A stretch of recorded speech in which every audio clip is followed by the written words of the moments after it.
This is Colette Boulanger with Ad Vincere Mundi.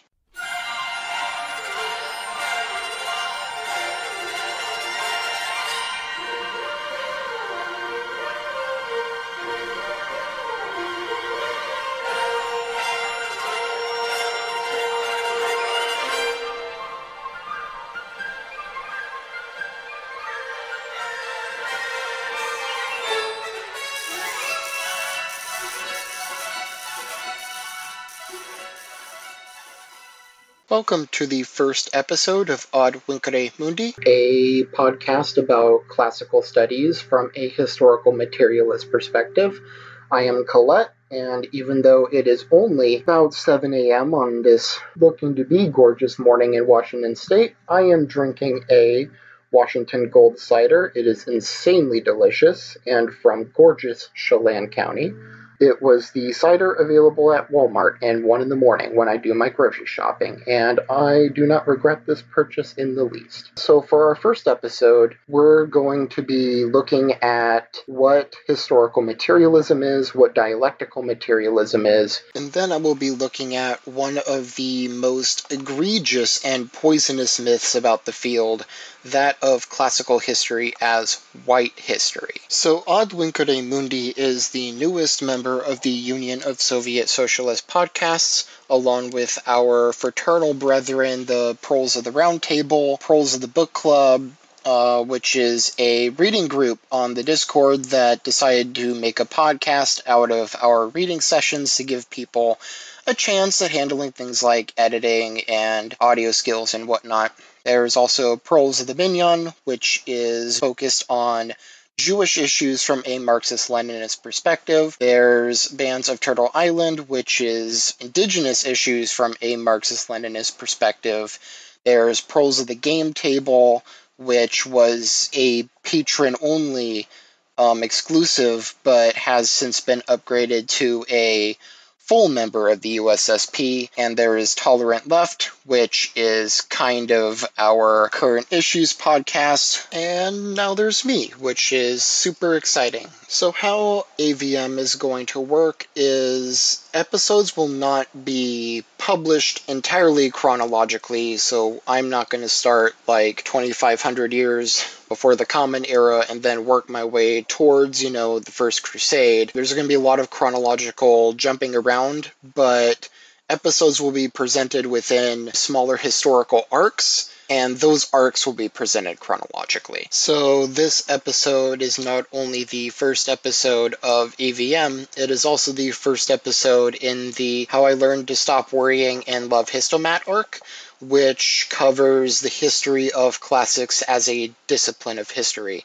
So this will tackle like the beginnings of the racist, classist origins of classical studies, and the next episode in this arc will most likely tackle nationalism's effect on the study of classics, especially in Europe, because a lot of where we get this white supremacist notion of classics as white history or European history comes from the nationalist movements of the 19th century. The first arc on like an actual period of classical history will be on ancient Palestine in a 3-part series, the first covering a not at all controversial period, Antiquan Israel, second on the Hasmoneans, and a third on the Roman Jewish Wars, and the effect that had not only on the classical world, but the world of today in so many aspects. So the first part of this episode will be tackling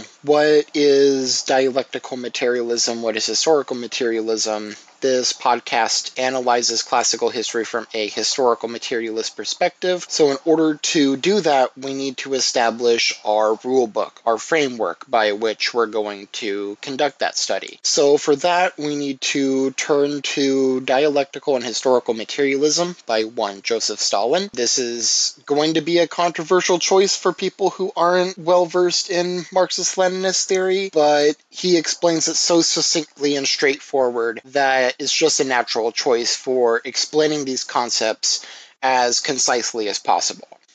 So Stalin breaks dialectics down into 4 main points and materialism into 3 main points. So for dialectics, he says that nature is connected and determined. Quote, contrary to metaphysics, dialectics does not regard nature as an accidental agglomeration of things, of phenomena, unconnected with, isolated from, and independent of each other, but as a connected and integral whole, in which all things, all phenomena, are organically connected with, dependent on, and determined by each other.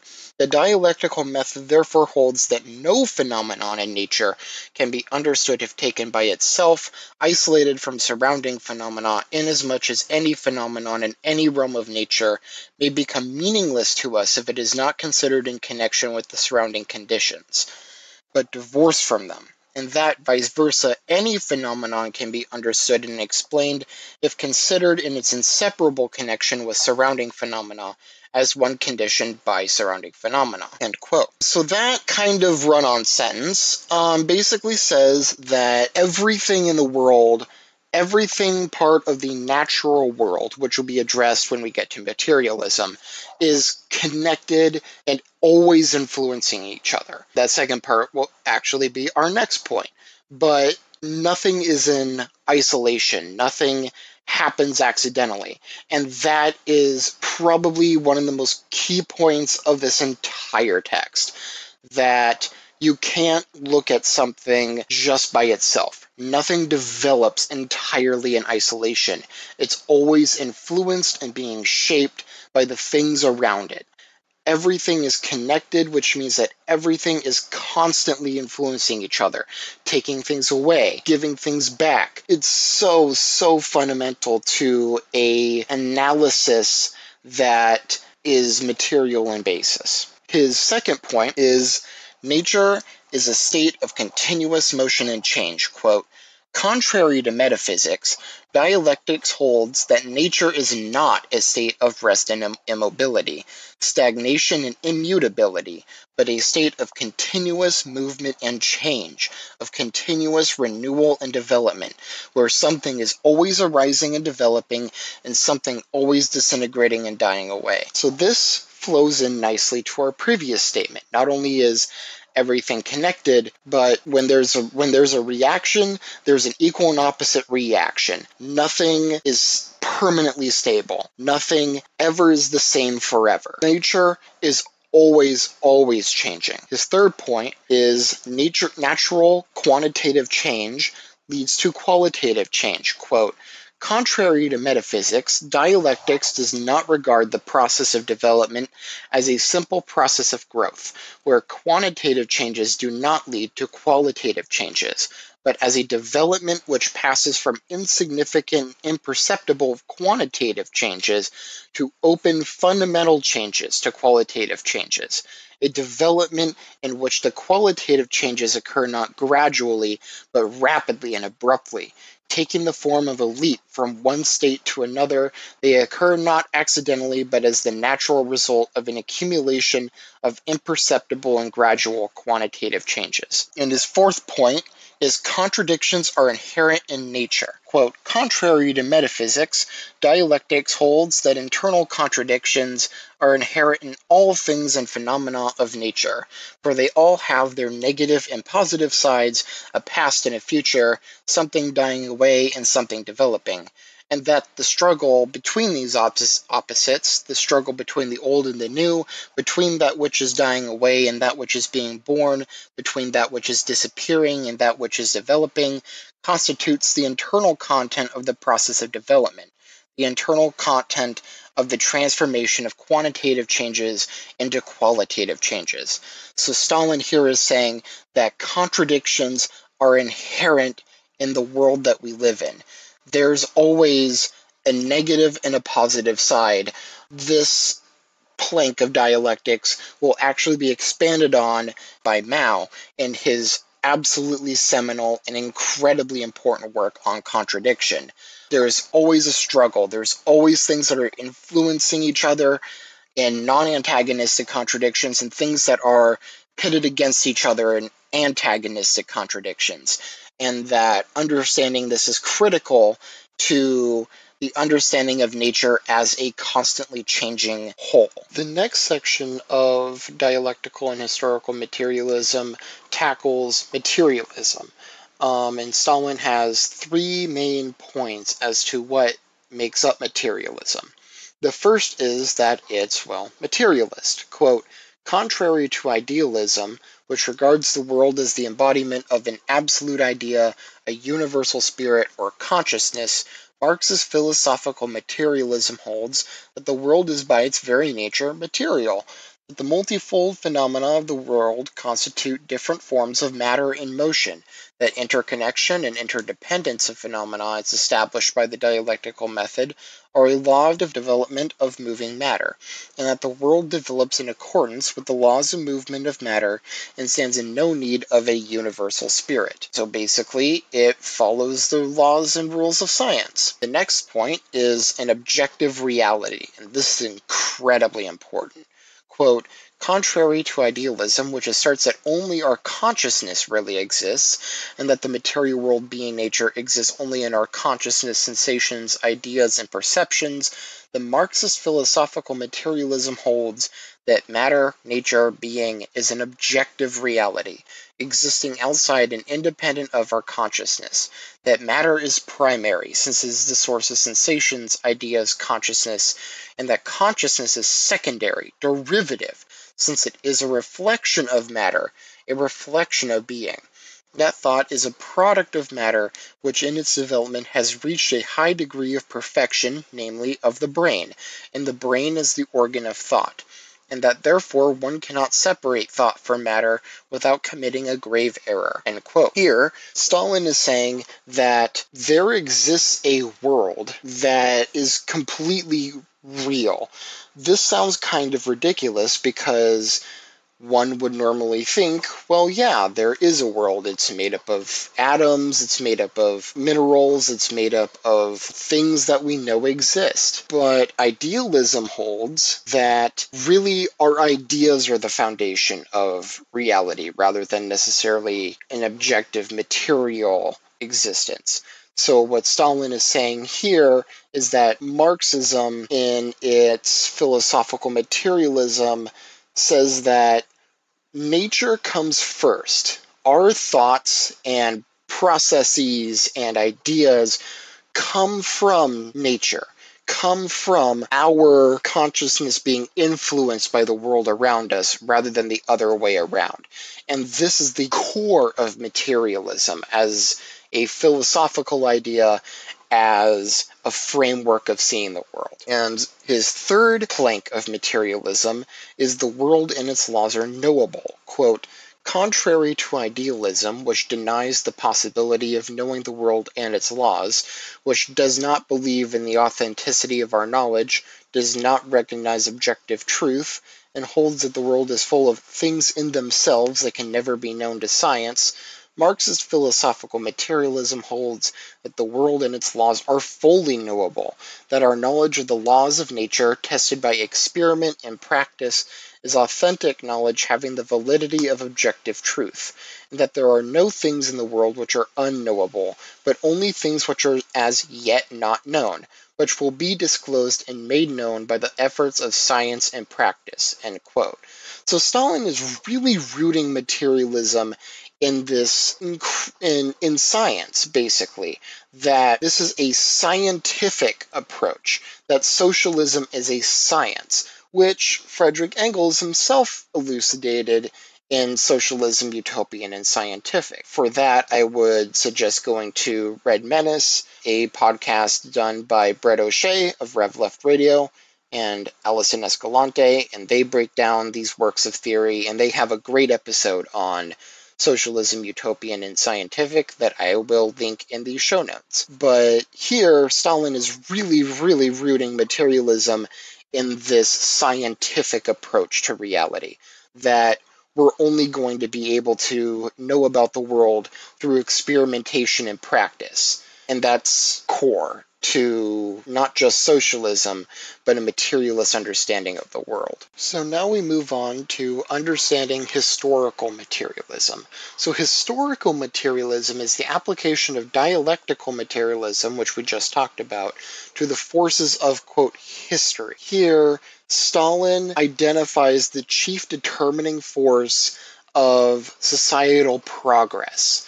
And he first says that geography is not the determining factor of conditions of material society, saying, quote, "Is geographical environment the chief force determining the physiognomy of society, the character of the social system of man, the transition from one system to another, or isn't it?"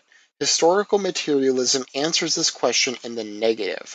Geographical environment is unquestionably one of the constant and indispensable conditions of a development of society, and, of course, influences the development of society, accelerates or slows its development, but its influence is not the determining influence, inasmuch as the changes and development of society proceed at an incomparably faster rate than the changes and development of geographical environment, end quote.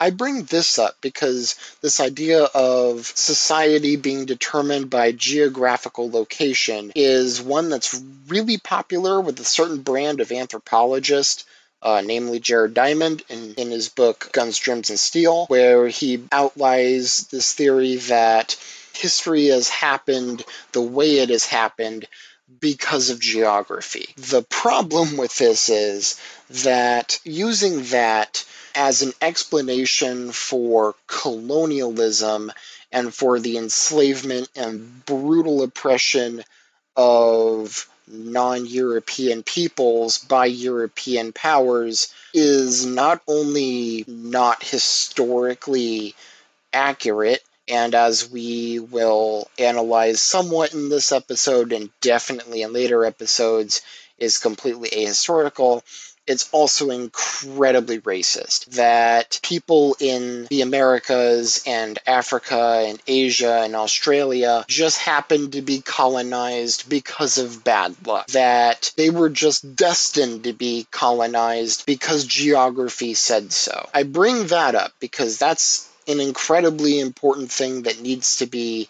crushed. Now, Stalin's analysis about geography not being the determining factor has changed a little bit because now we're obviously living in an age where man-made climate change is going to have some sort of effect on how we produce and how we live, but I'm getting ahead of myself.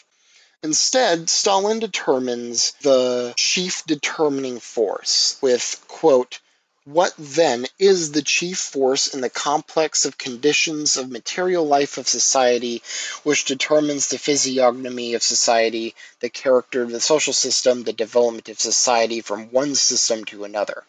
This force, historical materialism holds, is the method of procuring the means of life necessary for human existence, the mode of production of material values, food, clothing, footwear, houses, fuel, instruments of production, etc., which are indispensable for the life and development of society. In order to live, people must have food, clothing, footwear, shelter, fuel, etc. In order to have these material values, people must produce them. And in order to produce them, people must have the instruments of production with which food, clothing, footwear, shelter, fuel, etc. are produced. They must be able to produce these instruments and to use them. The instruments of production wherewith material values are produced, the people who operate the instruments of production and carry on the production of material values, thanks to a certain production experience and labor skill. All these elements jointly constitute the productive forces of society." So Stalin is saying here that instead of geography and environment being the arbiter of the development of human society, it's production and the means of production, and specifically the mode of production.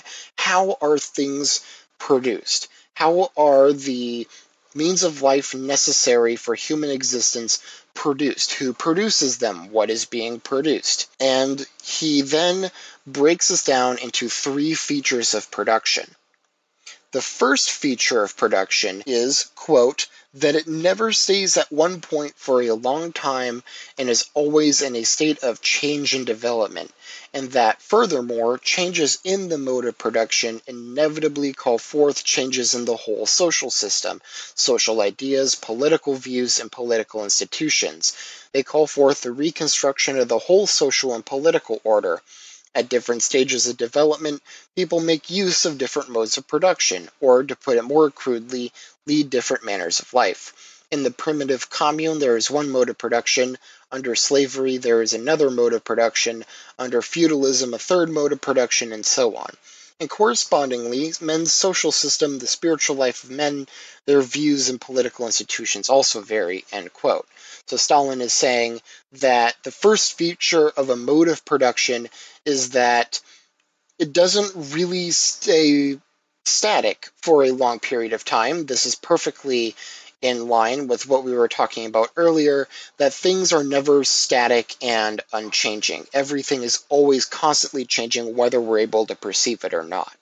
He also elucidates that these changes in production cause greater societal changes, that changes in how things are made and who's making them cause changes throughout a society, that the way political institutions are developed and the way religious institutions are developed and all of these different aspects of a society change depending on who's making material goods and what material goods are being produced and why. The second feature of production, quote, is that its changes and development always begin with changes in development of the productive forces, and in the first place with changes in development of the instruments of production, end quote. So like we were saying before, changes in development in society begin with changes in development in who is producing material goods, and specifically the instruments and material goods, technological advances. The third feature of production is, quote, that the rise of new productive forces and of the relations of production corresponding to them does not take place separately from the old system, after the disappearance of the old system, but within the old system. It takes place not as a result of the deliberate and conscious activity of man, but spontaneously, unconsciously, independently of the will of man, end quote.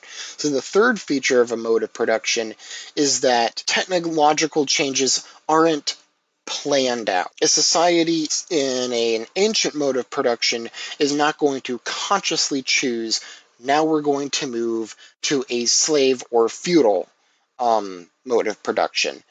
It's saying that these things happen unconsciously. So now we're going to take a small musical break, and when we come back, we will discuss race and slavery in the ancient world and how that was twisted and perverted in the medieval and Renaissance periods.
welcome back to AVM, and now in our second part, we will be talking about race and slavery in the ancient world and the assignment of a racial characteristic in the Renaissance.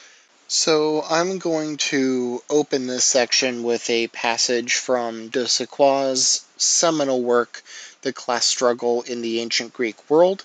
It is the first book written by a renowned classicist from a historical materialist perspective and was extremely groundbreaking when it was first published in 1981 and is extremely groundbreaking now.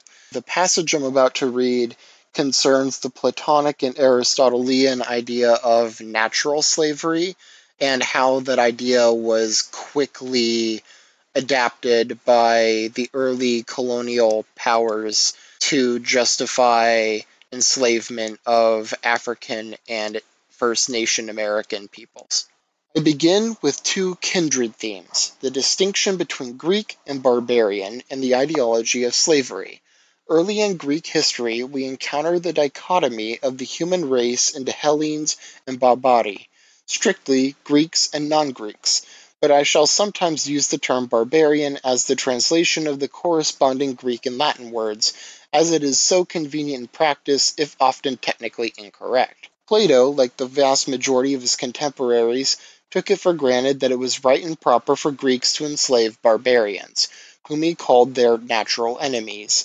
In the funeral oration which he puts into the mouth of Aspasia, a parody of the standard Athenian speech delivered on such an occasion, he makes her say that war against fellow Greeks should be pursued until victory, mechri nikes, but against barbarians to the death, mechri diaphthoras.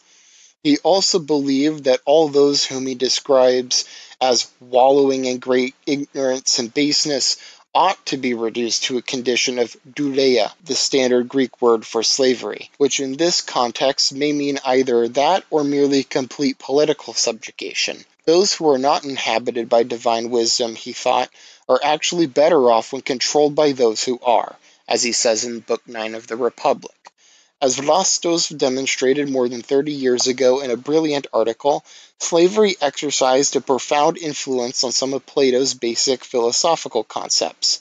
Although Plato never explicitly formulated the doctrine of natural slavery, it is implicit in his thinking, as Vlastos again has shown. But the earliest surviving writer to give a formal statement of it is Aristotle, whose discussion of the question is by no means as clear as could be desired. Aristotle, for whom the slave is essentially an animate tool, empsychon organon, says most explicitly that some men are slaves by nature, although he has to admit that not all those who are in practice slaves or free men are by nature slave or free respectively. For the slave by nature he thinks it is better that he be subjugated to a master. For such a man, slavery is both beneficial and just. He does not actually say that all barbarians are slaves by nature, but he quotes current Greek opinions to that effect without expressing disapproval. We can certainly say that in Aristotle's view, barbarians are slaves by nature, provided we remember that for him, what is according to nature is not necessarily what occurs in every case. It is what occurs as a general rule, epi tou poli, that is most in accord with the course of nature, as he himself puts it in one of his great zoological works.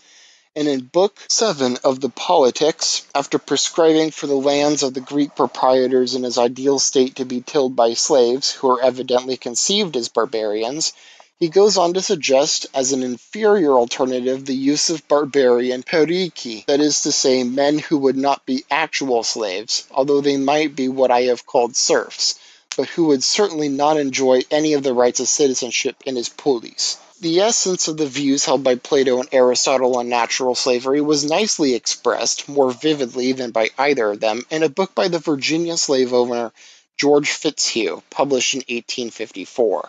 Quote, "Some men are born with saddles on their backs, and others booted and spurred to ride them, and the riding does them good." End quote. Fitzhugh must have been quoting and contradicting some famous words spoken on the scaffold in 1685 by the English radical, Richard Rumbold. His book, bearing the title, remarkable at that date, of Sociology for the South, or the Failure of Free Society, is perhaps the best of the ripostes by the slave owners of the Old South against what seemed to them the more impersonal and inhuman treatment by the northern farm owners of their hired laborers. Slaves, Fitzhugh maintained, never die of hunger, seldom suffer want. End quote. In his preface, after apologizing for having employed in his title the newly coined word of sociology, end quote, he continues, quote, "We could, however, find none other in the whole range of the English language that would even faintly convey the idea which we wish to express." End quote. Speaking for the Virginia slave owners, he says he will show, quote, "that we are indebted to domestic slavery for our happy exemption from the social afflictions that have originated this philosophy." End quote. One passage in the Politics that is particularly interesting is the one in which Aristotle gives the advice that all slaves should be offered the reward of ultimate emancipation. He promises to give his reasons later, but never does so. If we read this advice with earlier passages explaining how the slave can benefit from his association with his master, we may see a fairly precise parallel at the individual level with the theory of the tutelage of backward nations, one of the main planks in the ideology of modern Western imperialism. But the statement in the Politics which corresponds best with the outlook of later Greek and Roman intellectuals is that in which Aristotle denies the very name of slave to the man who does not deserve to be in a condition of slavery, or, as we might say, denies that the man who does not deserve to be in slavery is really a slave at all. This, and not the theory of natural slavery, became the standard view of thinking slave owners in Hellenistic and Roman times, as we shall see in section 3 of this chapter. Even before Aristotle wrote, there had been protests against the hypothesis of natural slavery, and even against the assumption that barbarians are naturally inferior to Greeks, although of course the great majority of Greeks and Romans always took it for granted that they were generally superior to barbarians, and this attitude hardly changed in Christian times. As late as the beginning of the 5th century of our era, the devoutly Christian poet Prudentius could say that there is as great a distance between the world of Rome and that of the barbarians, tantum distant Romana et barbara, as between bipeds and quadrupeds, humans and dumb brutes, Christians and pagans. The theory of natural slavery, indeed, is not at all prominent in antiquity after Aristotle's time, and when it does reappear, it is mainly applied to peoples rather than individuals. This may be in a merely rhetorical context, as when Cicero stigmatizes Jews and Syrians as, quote, "people born for slavery," end quote, but we also find it seriously stated by a seeker, Laelius, in Cicero's dialogue The Republic, that a nation can benefit from being in a state of complete political subjugation, servitus, literally slavery, to another. There were, however, some distant but powerful echoes of the natural slavery theory in much later times, when it played a highly significant role in Christian Spain in the controversy concerning the rightfulness of enslaving black people, and of the Indians of the Caribbean and Central and Southern America in the 15th century onwards. It was, I believe, a Scottish professor at Paris, John Major, who in 1510 first applied the Aristotelian doctrine of natural slavery to the American Indians. And at the great debate ordered by Charles V at Valladolid in 1550 to decide whether Christian Spaniards might lawfully wage war against Indians and enslave them before even preaching the faith to them, Aristotle's doctrine was accepted in principle by both the leading disputants, the great scholar Juan Ginés de Sepúlveda and the Franciscan friar Bartolomé de las Casas. The principal point of disagreement, it seems, was simply the factual question whether or not the Indians were natural slaves. It was hardly questioned that black people were. It is things like this which give point to the remark of Engels that ancient slavery, even after its disappearance, left behind its poisonous sting. Anyone who is astonished at the acceptance of a doctrine so intellectually disreputable as that of natural slavery should reflect not only upon modern racist parallels, but upon certain other conceptions which are equally disreputable from the intellectual point of view here, are widely accepted today because they are so convenient from the point of view of a ruling class. I suggest as one parallel the extension of the expression "the free world" to include countries like South Africa, which at this time was apartheid, and a number of South and Central American dictatorships, while excluding all the communist countries. Now, there's a lot of important information in that passage I just read. There's a lot of background information on the conception of the barbarian and the relationship between the barbarian and the institution of slavery, and then how that conception was formulated and interpreted by the growing bourgeois classes and the planting classes of the 15th, 16th, and 17th centuries. But what's important to know is that the conception of barbarian by the Greeks and Romans was not seamless with what we would now consider race. Race in the classical world, and I will probably dedicate an entire episode to this, was of a very different conception, if it even existed, than what we think of it as today. Barbarian meant outsider, so people who were Greek, and then people who were not Greek, and people who were Roman, and people who were not Roman. It was a designator of people within the sphere of influence and people without it. For a idea of what race relations were like in the classical world, we turn to Cedric Robinson's Black Marxism, and I'm going to read a short passage from that because I've already done a lot of reading today. Quote, "Yet despite their less than cordial relations with Africans, the Romans, like their Greek predecessors, did not evolve prejudices of color and race. Social intercourse did not give rise among the Greeks and Romans to the color prejudice of certain later Western societies. The Greeks and Romans developed no doctrines of white superiority unsupported by facts or theoretical justifications for a color bar. The presence of large numbers of black people in a white society, according to some modern views, gave rise to anti-black feeling.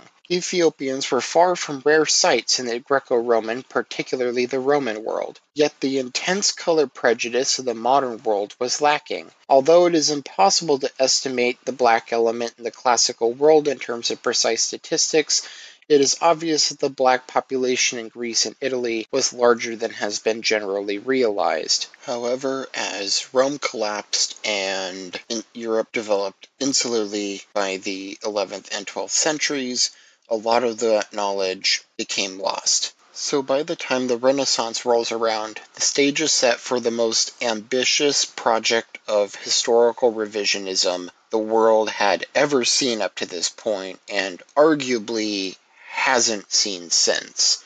So the age of colonialism really begins in the 15th century with the Columbian expeditions in 1492 and the Treaty of Tordesillas in 1494 that divided the entire Western Hemisphere between Spain and Portugal. And to be the foundation, be the cultural foundation of this new era, there needed to be an art movement to support it, because art is impacted by the cultural and political and economic shifts at the time. So we're moving away from the very nebulous and problematic term of feudalism, but that's what we're going to use here for clarity's sake. We're moving away from feudalism towards, we're not at capitalism yet, we're like in proto-capitalism, but we're definitely in the age of colonialism. And so the Spanish and Portuguese royalties, and really like important noble families all across Europe, start funding art projects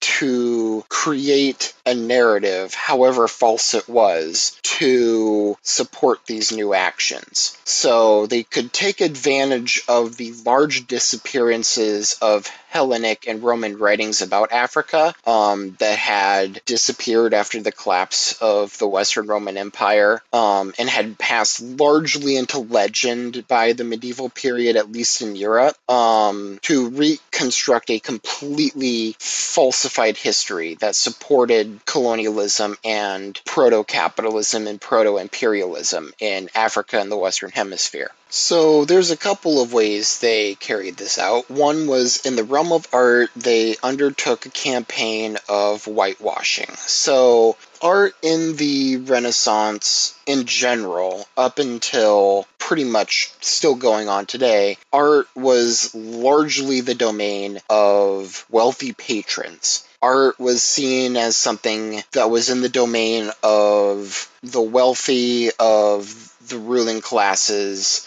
of the monarchs, of the landed gentry. And so they would be the ones to fund art projects that glorified basically the landed gentry and monarchy. So you start seeing in the Renaissance the recreation of a lot of these famous sculptures and sculpture styles from the classical period, but with the very notable difference that they are lily white. So like we now know that a lot of sculptures, especially in Greece, were painted. We've found traces of pigments on ancient Greek statuary. So we know that they painted their sculptures, and therefore we can probably surmise that there were non-white sculptures. And the Renaissance completely obliterates that. Every sculpture is done in snow white marble, and that's for a very intentional reason. You also start seeing the recreation of a lot of these scenes in paintings from the Bible and from classical history, and they're almost all white. All of the protagonists are portrayed as white. All of the, good people are portrayed as white, especially Christ. Up until this point, some medieval paintings of Christ portrayed him as white, but a lot of them didn't.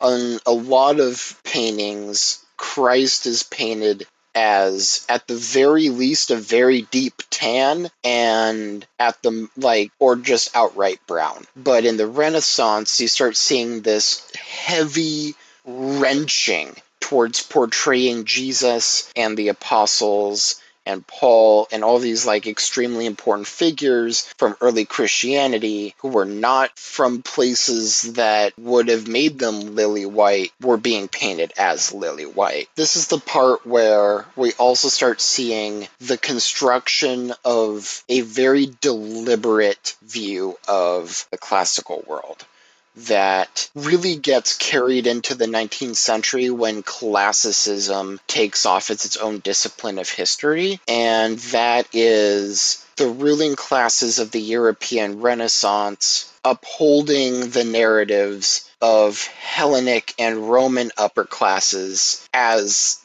the only truth that existed about those times. So this is where you start seeing the concept of natural slavery, like we talked about earlier, being applied in a racial dynamic and ascribed to races of people rather than necessarily individuals. This is where you start seeing they really took advantage of democracy not existing. Democracy had basically been dead in Europe since the Christianization of the Vikings. After the Viking assemblies, or kings as they were called, died away, that was the last assemblage of democracy or a democratic form of government that had existed in Europe up to that point. After the 10th and 11th centuries, the only places you'll see democracy are in Africa and in the Western Hemisphere, and in some places in Asia. So everywhere but Europe, really. And the ruling classes of Europe at this time really, really took advantage of that. So the Enlightenment was actually, in a way, a continuation of that Renaissance legacy of taking the history of the past and construing it to fit the needs of the ruling class. Because you saw this by the time the Enlightenment happens, you have this new up-and-coming petty bourgeoisie, a new merchant class that proto-capitalism, also called mercantilism, has created, and they create this construct of democracy ostensibly based on the models of Greece and Rome to fit their class desires. And the last major legacy of this revisionist project I want to talk about is the Costa paintings. I'm not sure if these have been brought up before in Pearls of the Round Table episodes, but that doesn't mean that I shouldn't talk about them here anyway. Costa paintings represent probably one of the first major institutionally backed developments in race science. What Costa paintings were postcard-sized paintings, like the Spanish royalty would commission these paintings for nobles, or nobles would commission them for themselves, and they were subdivided into 16 sections, and in each of those sections depicted a different racial couple or pairing and the offspring they created. And each of these 16 categories had their own term assigned to them, their own legal rights, their own political rights. And this was sort of the culmination of this taking of the ideas of Aristotle and of the Romans and assigning them to race. That was not something that really existed in the classical world.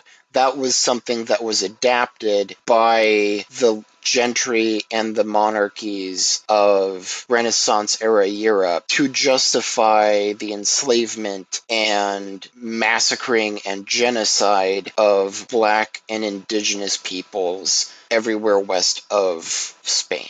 So, in conclusion, the notion of classical history as white history is completely false, and indeed the notion of a white history even existing in the first place is completely without basis in material reality. Such a history was falsely constructed by the up-and-coming European bourgeoisie in order to justify their brutal exploitations of Black and brown peoples across the planet as a historical necessity, by selectively picking and presenting select narratives from the classical world that they then posited as a justification. This falsehood has since completely dominated the field of study until very recently, starting in around the 1980s, and is still relatively young. The only way to take back the discipline from white supremacists is to start looking at classical history from a historical materialist framework, which lays bare the concept of a white history founded in the classical world as completely and utterly false.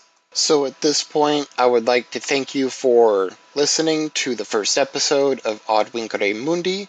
If you don't hear from me for a while, it's because I'm busy researching and recording the next batch of episodes. The way I'm thinking of doing this is just recording a whole arc, all not at the same time, but like record an arc and then just release it all at the same time. So that way there's just an entire several hour long historical arc that you can then listen to that covers several episodes. So it'll be way less frequent in terms of uploads, but each upload is going to be like really, really, really big. So the next historical arc I'm going to be tackling is Ancient Palestine, which I'm doing in collaboration with Jaco from Pearls of the Mignon. And until then, Godspeed.